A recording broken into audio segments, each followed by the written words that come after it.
सच्चिदानंद रूपाय विश्वोत्पत्त्यादि Hathaway तापत्रय विनाशाय श्री कृष्णाय वयम नुमः। भागवत जी के महात्म का पहला श्लोक है। भगवान के 3 रूप, भगवान के 3 कर्म, भगवान के 3 गुण, इनकी चर्चा यहां पर की गई है। बहुत ध्यान से सुनिएगा।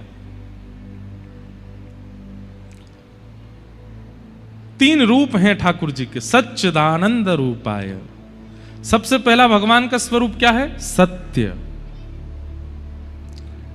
आप उनको अष्ट धातु का बोलते हो, आप उनको मार्बल का बोलते हो, आप उनको सोने का बोलते हो, चांदी का बोलते हो, ये जघन्य अपराध है। ठाकुर जी को कभी भी पाषाण नहीं बोलना चाहिए। ठाकुर जी हैं। पाषाण कब बोला जाता है? जब उनके प्रति सत्य की भावना ना हो। एक बात बहुत ध्यान से सुनिएगा। ये कौन है? ये रमेश हैं। ये कौन है? ये सुरेश हैं। ये कौन है? राम सहाय हैं। ये कौन है?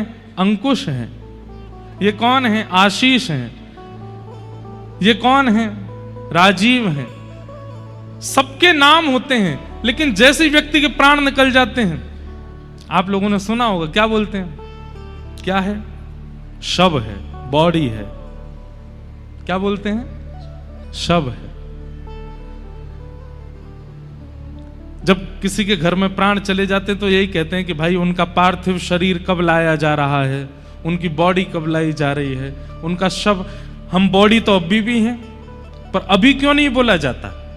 क्योंकि हमारे चित्त में चैतन्य विराजमान है, वो परमात्मा विराजमान है, जिसके कारण आंख देख पा रही है, नाक सूंघ पा रही है, कान सुन पा रहे हैं, हाथ कर्म कर पा रहे हैं, पैर चल पा रहे हैं। और जैसे ही वो चैतन्य तत्व हमारे त्याग कर देता है, तो हमारा नाम भले ही कुछ भी हो, लेकिन हमको संबोधित क्या किया जाता? पार्थिव शरीर। शरीर तो हम पहले भी हैं, बॉडी तो हम पहले भी हैं, लेकिन मृत्यु के बाद ही क्यों संबोधित किया जाता है? क्योंकि अब चित्त में चैतन्य नहीं है, अब उसके अंदर आत्मा नहीं है।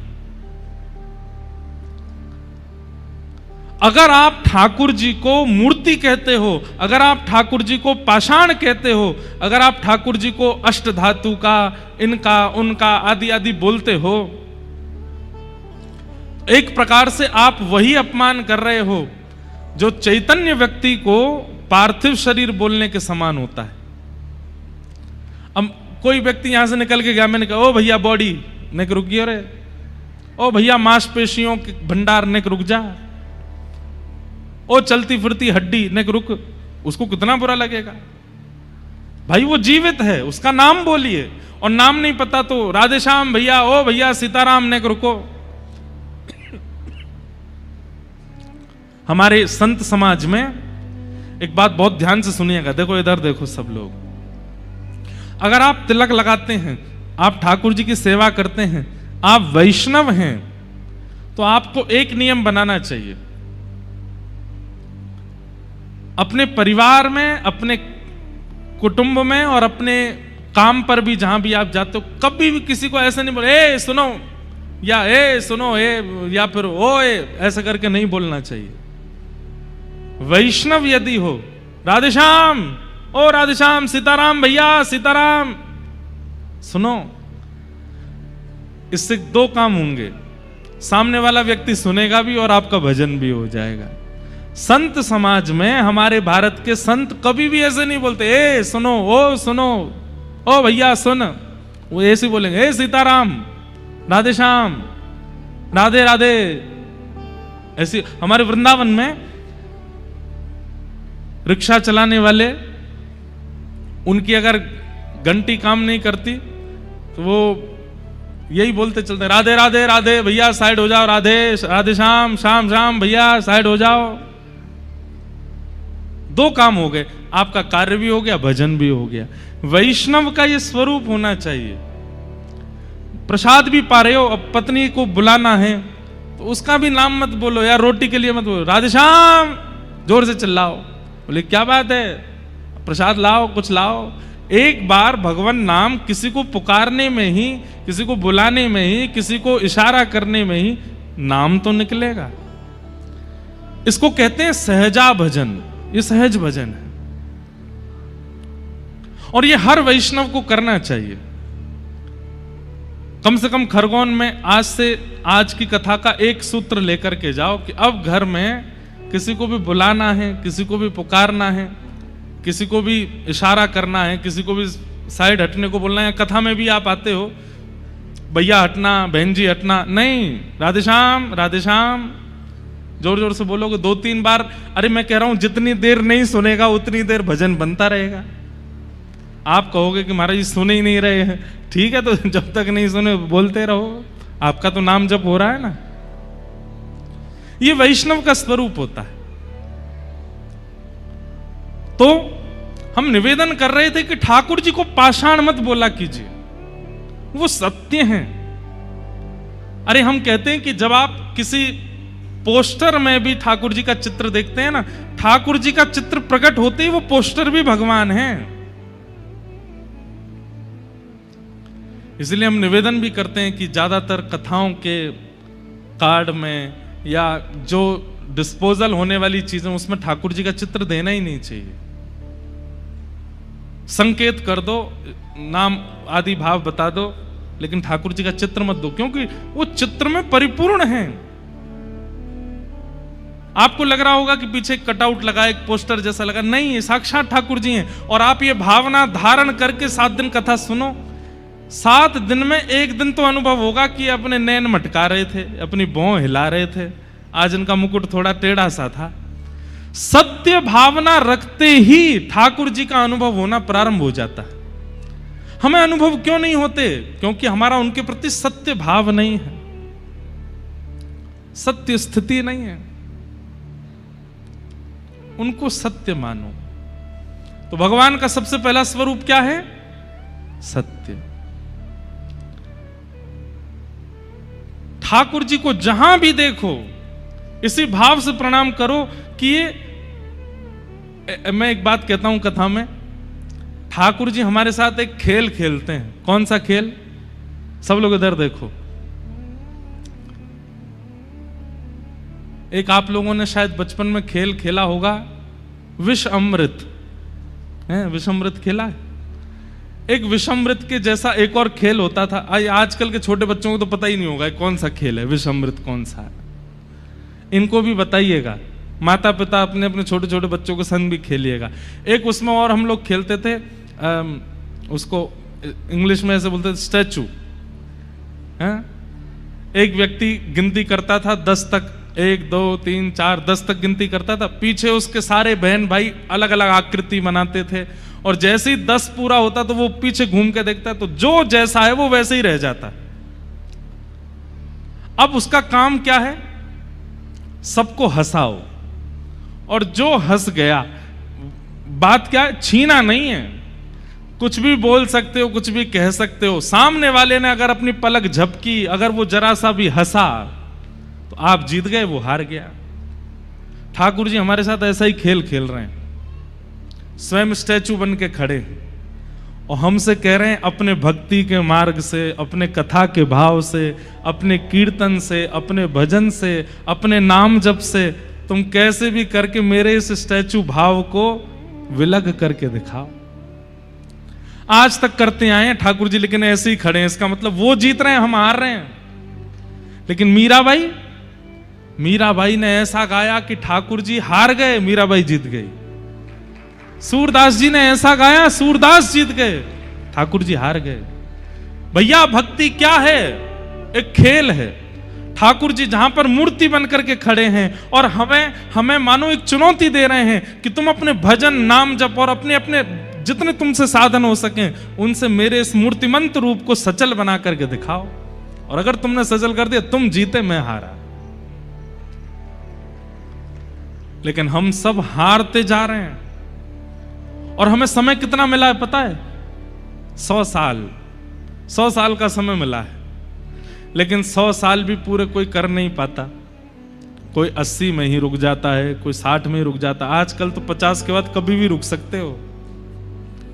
कोई भरोसा नहीं। कथा क्या है? वो जो मूर्ति बनने वाला जो खेल है, उस खेल में मूर्ति बने हुए ठाकुर जी को सचल कैसे किया जाता है, यह सिखाया जाता है कथा में। एक श्रीनाथ जी की परम भक्ता हुई अजब कुमारी, मैंने कई बार कथा सुनाई है अजब कुमारी जी की। अजब कुमारी जी गई गोवर्धन और श्री गिरिराज जी का दर्शन करके ऐसी आनंदित हो गई ठाकुर जी के रूप माधुरी में।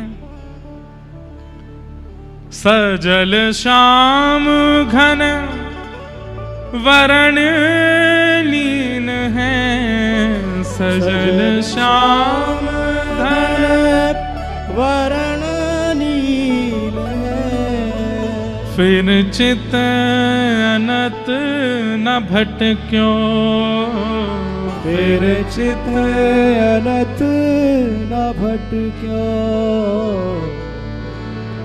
मेरो मन गिरधर छवि पे अटक्यो, मेरो गिरधर छवि पे, मेरो मन गिरधर छवि पे अटक्यो, मेरो गिरधर छवि पे। ऐसा मन अटक गया अजब कुमारी का। ठाकुर जी के सामने बैठती है और बस ये कहती है कि मुझे वापस नहीं जाना अपने घर, मैं आपके पास रहना चाहती। लेकिन राजकुमारी है, राजा की पुत्री है, जाना तो पड़ेगा। तो जब तक गिरिराज जी में रही तब तक मन में सोचती रही मैं क्या सेवा करूं। सबसे पूछा, गुसाई जी ने कहा कि हमारे यहाँ तो बहुत सेवक हैं, हमें आवश्यकता नहीं है। और भाई सब सेवक पुरुष हैं, अब तुम स्त्री हो, तुम आकर के सेवा करोगी, फिर पुरुष स्त्री कहीं कोई उनके मन में भाव ना आवे, तुम्हारे मन में कोई भाव ना आवे, और तुम्हारी सुरक्षा की भी जिम्मेवारी लेनी पड़ेगी। राजकुमारी हो, हम कैसे कोई सेवा बता दे मंदिर में। अजब कुमारी बोली तो मैं अपने आप कोई सेवा कर सकती हूँ। बोले क्या? बोले मैं खेल खेलूंगी ठाकुर जी के साथ। और अजब कुमारी ठाकुर जी के साथ चौसर खेलती थी। कभी बंधुओं करके देखिए, लूडो होता है ना, लूडो, कभी टाइम मिले, घर पे फ्री बैठे हो, ठाकुर जी के सामने लूडो खोल लो। हरी वाली जो पारी है वो ठाकुर जी की तरफ कर दो, लाल वाली अपनी तरफ कर लो। ऐसा कहते हैं हरी हरावे लाल जितावे। और फिर उसमें क्या कीजिए, ये कोई शास्त्रीय बात नहीं है लेकिन कर सकते हैं। बंधुओं देखिए, भक्त जो करता है ना वो शास्त्रीय हो जाता है। एक बार अपनी चाल चलो और फिर दूसरी बार ठाकुर जी की चाल चलो, पर चीटिंग मत करना। आप अनुभव करेंगे कि जब आपकी गोटी कटने वाली होगी ना ठाकुर जी से, तो ठाकुर जी के मुख पर एक अद्भुत प्रसन्नता होगी। और जब ठाकुर जी की आप काटने वाले होगे, तो ठाकुर जी के मुख पर थोड़ी सी उदासी दिखेगी। ठाकुर जी घबरा रहे, मेरी गोटी मत काटे। और ये हमने कहां से सीखा? ये अजब कुमारी से सीखा। अजब कुमारी ठाकुर जी के सामने चौसर खेलती है, एक बार अपनी चाल चलती है, दूसरी बार ठाकुर जी की चाल चलती है। अजब कुमारी इतनी निपुण है खेल में, उससे कोई नहीं जीत सकता। लेकिन हर दिन खेल खेलते खेलते खेलते खेलते अंत में जैसे ही अजब कुमारी जीतने वाली होती है, ठाकुर जी को जिता देती है। और जैसे ही ठाकुर जी को जिताती है, ठाकुर जी के मुखमंडल पर एक अद्भुत प्रसन्नता, जिसका दर्शन सब दर्शनार्थियों को होता था। ठाकुर जी मुस्कुरा रहे हैं, ठाकुर जी के गाल गोल गोल हो रहे हैं, ठाकुर जी थोड़े अधर चौड़ा रहे हैं, प्रसन्न हो रहे हैं। लेकिन जिस दिन अजब कुमारी को वापस अपने घर जाना था, उस दिन बोली रोज जिता देती हूं, सबको लगता है कि आप जीतते हो, पर मुझसे कोई जीत जाए ये किसी में सामर्थ्य नहीं, आज मैं हराऊंगी आपको। और ठाकुर जी के सामने चौसर खेलने के लिए जब बैठी, ऐसी चाल चली, ऐसी बाजी चली कि सामने श्रीनाथ जी के मुखमंडल पर प्रश्वेत आने लगा, पसीने आ गए ठाकुर जी को। बोले आज तो मैं हार जाऊंगा, आज ये जीत जाएगी। और जैसी अजब कुमारी ने देखा कि ठाकुर जी के मुख पे पसीने आ रहे हैं, ठाकुर जी घबरा रहे हैं कि मैं आज हार जाऊंगा, ठाकुर जी की हारी हुई बाजी को अंत में आते आते अजब कुमारी ने फिर जिता दिया। ठाकुर जी जीत गए। इतने प्रसन्न हो गए ठाकुर जी आज अजब कुमारी से, मानो सबको तो नहीं दिखा लेकिन प्रत्यक्ष ठाकुर जी सामने आ गए और सामने आकर के अजब कुमारी को हृदय से लगा लिया। हृदय से लगा के बोले, मांग, तुझे क्या चाहिए? बोले, या तो मुझे अपने पास रख लो या आप मेरे पास आ जाओ। मैं आपके पास रह पाऊं ऐसी अभी व्यवस्था नहीं बन पाएगी, इसलिए आप ही मेरे पास पधारो। और श्रीनाथ जी गोवर्धन से मेवाड़ पहुंच गए अजब कुमारी के पास। आज भी हमारे श्रीजी बाबा श्रीनाथ जी मेवाड़ में विराजमान है। किसके लिए? अजब कुमारी के लिए। कहने का अभिप्राय, ठाकुर जी मूर्तिमंत हैं, लेकिन अजब कुमारी ने अपनी भावना से ठाकुर जी के उस मूर्तिमंत को सचल कर दिया। हम आज भी अपने ठाकुर जी को मूर्तिमंत ही देख रहे हैं, हमारे ठाकुर जी सचल नहीं होते। क्यों? हमारी भक्ति में कमी है, हमारे विश्वास में कमी है, हम ठाकुर जी को सत्य मानते नहीं हैं, इसलिए ठाकुर जी सचल होते नहीं हैं। कर्माबाई की खिचड़ी खाने जगन्नाथ जी दौड़े चले आते हैं, सूरदास के पद सुनने के लिए श्रीनाथ जी दौड़े चले आते हैं, कुम्मन दास के खेत में बीज बोने के लिए ठाकुर जी चले आते हैं। और हम कुछ भी करते रहे, ठाकुर जी कुछ करते ही नहीं है। क्यों? हमारी भावना में कहीं कमी है। इसलिए भागवत जी के प्रारंभ में ही बताया गया है, ठाकुर जी को पाषाण मत मानिए, ठाकुर जी को मूर्ति मत मानिए। ठाकुर जी कौन है? सत्य हैं, सचल है।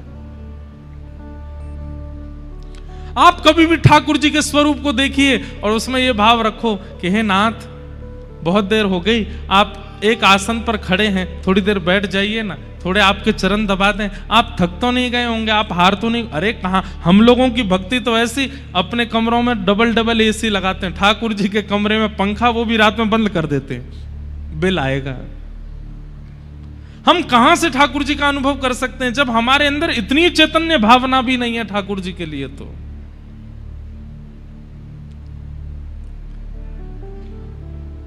अपना ध्यान बाद में रखे, ठाकुर जी का पहले रखे, उसी को अनुभव कराते हैं ठाकुर जी।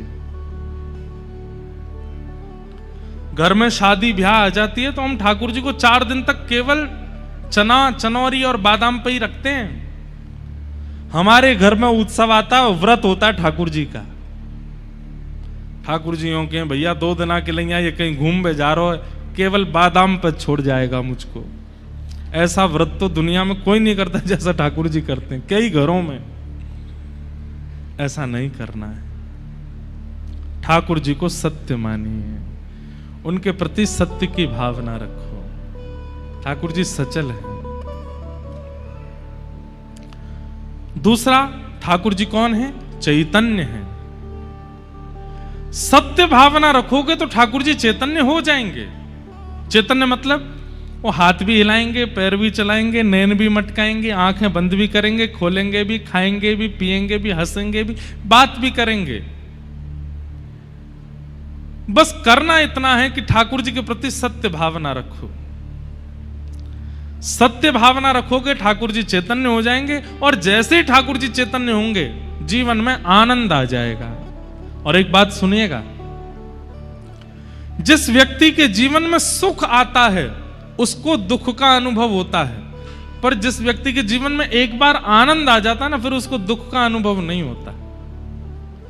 हमारे वृंदावन में सुख नहीं है, वृंदावन में आनंद है। बिहारी जी के दर्शन के लिए लाइन में लगे महाराज, पीछे से रेला धक्का दे रहा है, आगे से रेला पीछे फेंक रहा है, ऊपर से धूप पड़ रही है, सांस नहीं ले पा रहे हैं, लेकिन फिर भी प्रसन्नता है। इसी को आनंद कहते हैं कि अव्यवस्था है, पर अव्यवस्था में भी आपका चित्त परम आनंद में है। अभी आप सब लोग नीचे बैठे हो, फर्श पे बैठे हो, कूलर किनारों में लगे हैं, बीच में पंखे लगे हैं, वो भी बहुत ऊपर लगे हैं।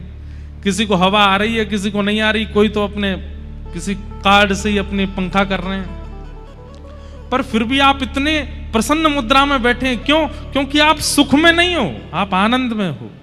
और भगवत संबंधी क्रियाओं में सुख नहीं होता है, भगवत संबंधी क्रियाओं में आनंद ही होता है। आनंद का मतलब क्या है? अव्यवस्था में भी जो हमें प्रसन्न करता है उसे आनंद कहते हैं। जहां बहुत व्यवस्थित नहीं है फिर भी हम प्रसन्न हैं, उसे आनंद कहते हैं।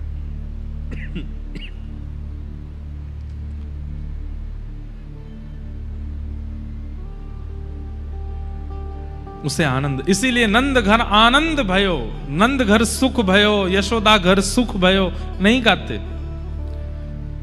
सुख संसारी वस्तुओं से मिलता है। गुलाब जामुन सुख देता है, रसगुल्ला सुख देता है, समोसा सुख देता है, पर अति में अगर रसगुल्ला खाओगे तो दुख देगा, इसलिए वो सुख ही है, आनंद नहीं है। अति में समोसा खाओगे तो दुख देगा, अति में रसगुल्ला खाओगे तो दुख देगा। इसलिए जिसकी अति होने पर दुख परिवर्तित हो जाता हो, सुख दुख में परिवर्तित हो जाता हो, वो आनंद नहीं हो सकता। आनंद किसको कहते हैं? जिसकी अति मिल जाने पर भी वह सुख की वह सीमा कम ना होती हो, उसको आनंद कहते हैं। जैसे ठाकुर जी कृष्ण करणामृत में श्री विल्लु मंगल जी कहते हैं ठाकुर जी कैसे हैं पता है? जितनी बार आप पलक झपकोगे और पलक झपक के दोबारा खोल के देखोगे, पलक झपकने से पहले जितने सुंदर थे, पलक झपकने के बाद और सुंदर ठाकुर जी लगेंगे, फिर पलक झपकोगे और सुंदर हो जाएंगे, फिर पलक झपकोगे और सुंदर हो जाएंगे। ठाकुर जी का सुख। अब किसी लड़के ने अपनी माता पिता से कहा खरगोन की सबसे सुंदर कन्या से मेरा ब्याह कराओ, करा दिया। लेकिन कुछ दिन बाद वो कितनी भी सुंदर हो, जो उनके पतिदेव हैं वो ज्यादा सिहाएंगे नहीं उनको देख करके। एक आध बार देख लिया ठीक है, अब तो सुंदरती तो है, क्योंकि संसार की सुंदरता कैसी है, वो प्रतिक्षण, संसार का सुख कैसा, प्रतिक्षण भोग करते करते घटता है। उसका आस्वादन करते करते करते उससे मिलने वाला सुख हमको घटाता है। पत्नी अपने पतियों को ढूंढना नहीं, ऐसी बात है क्या? कहीं पूछने लगो ये जो महाराज जी कह रहे हैं ये सत्य है क्या? लेकिन ठाकुर जी का स्वरूप कैसा है? जितना उसका उपभोग करोगे, जितना उसको आस्वादन करोगे, उतना सुख बढ़ता है। आनंदाम बुद्धिवर्धनम प्रतिपदम, आनंद बढ़ता रहता है और इच्छा जागृत हो जाती है उसको आस्वादन करने की।